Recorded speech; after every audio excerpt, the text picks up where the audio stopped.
ओम नमः शिवाय। 13वां अध्याय सदाचार विवेचन। ऋषि बोले, सूत जी, धर्म क्या है और अधर्म क्या है? स्वर्ग और नरक लोकों में जाना पड़ता है। वह सदाचार क्या है कि जिनसे इन पर विजय प्राप्त की जाए? सूत जी बोले, ऋषियों, ब्राह्मण, क्षत्रिय, वैश्य और शूद्र, इन चारों वर्णों को उचित है कि वह सूर्योदय से पूर्व उठकर अपने इष्ट देव का ध्यान करें। पूर्व दिशा की ओर मुख करके बैठने से उत्तम फल की प्राप्ति होती है। ब्राह्मण घर से बाहर जाकर शौचादिक कर्मों से निवृत्त होकर दातुन करें और जल के देवताओं को नमस्कार कर स्नान करें।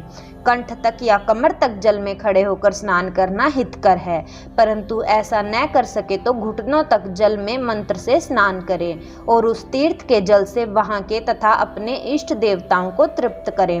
फिर 5 प्रकार के कपड़े पहने, फिर गीले वस्त्र को बिना साबुन के धोएं, पितरों को जल दें, पश्चात आचमन कर संध्योपसवन करें, गायत्री के मंत्र जपें और सूर्य को अर्घ्य दें। प्रातःकाल सूर्यानुवाक से और संध्या में अग्नि अनुवाक से प्रोक्षण करें। संध्या समय पश्चिम की ओर मुख करके तथा प्रातः एवं मध्याह्न के समय में अंगुलियों से तीर्थ देवता को जल दें। फिर अंगुलियों से छिद्र से सूर्य भगवान को अस्त होता देखें और प्रदक्षिणा कर शुद्ध आचमन करें। संध्या हो जाने पर ही संध्या करना योग्य है। नित्य प्रति जितना जप करना हो उसे 100 गायत्री अधिक जपें। गायत्री जपने का यह प्रमाण है कि 10 दिन में 1 लाख गायत्री का जाप पूरा करें। ब्राह्मण को उचित है कि वह नित्य 1000 गायत्री का मंत्र जपे। सोहम भावना से जप करता हुआ जीव को परब्रह्म परमेश्वर से जोड़ दे। इस प्रकार 1000 बार का जप ब्रह्मपद और 100 का जप इंद्रपद देने वाला है, तथा इससे कमती बढ़ती जप अपनी रक्षा के लिए और ब्राह्मण योनि प्राप्त होने के लिए है। धर्म से अर्थ, अर्थ से भोग और भोग से वैराग्य होता है, परंतु विपरीत अधर्म से पैदा किए धन के उपभोग से मोह की प्राप्ति होती है।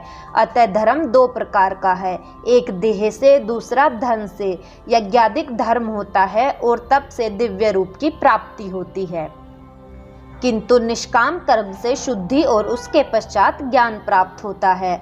सतयुग के आरंभ में तप की प्रशंसा थी, किंतु कलयुग में उनकी प्रधानता सतयुग ध्यान से ज्ञान की प्राप्ति होती है। जो जैसा पाप पुण्य करता है उसे वैसा ही फल मिलता है। हिंसा ही अधर्म का रूप है तथा सुख ही धर्म का रूप है।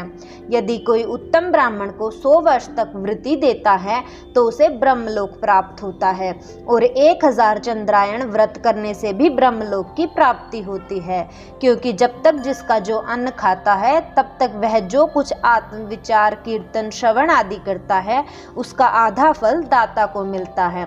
इसी तरह लेने वाले को चाहिए कि वह जो वस्तु दान में ले उसका कुछ अंश दूसरों को दान करता रहे। वह तब करे या अन्य उचित साधनों से पाप का संशोधन कर दे, अन्यथा वह रौरव नरक में पड़ता है। मनुष्य को चाहिए कि वह अपने प्राप्त किए धन के 3 भाग करे।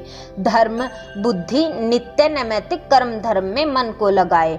बचत का कोष नियत करे, किसी को कष्ट ना दे और अपना निर्वाह थोड़े में करे।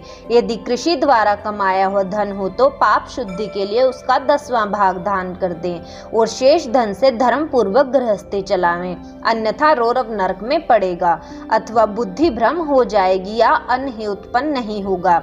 ऐसे ही व्यापार में पैदा किए हुए धन का 6ठा भाग दान कर देते रहें, क्योंकि मांगने पर न देने से जन्मांतर के लिए ऋणी रह जाता है। बुद्धिमान को उचित है कि वह दान करके दूसरों से ना कहे, कानों से सुना और आंखों से देखा दोष भी ना कहें। प्रातः और सायं दोनों समय संध्या एवं हवन करें। यदि दोनों समय न हो सके तो एक समय तो अवश्य ही करें। कभी न बुझने वाली अजस्त्र अग्नि स्थापित करें अथवा केवल जप मात्र और सूर्य देव की वंदना करें। अगर आपको हमारी वीडियो अच्छी लगी तो इसे लाइक करें, शेयर करें और पूरी शिव पुराण पाठ के लिए चैनल को सब्सक्राइब करके प्लेलिस्ट ज़रूर चेक करें। धन्यवाद। हर हर महादेव।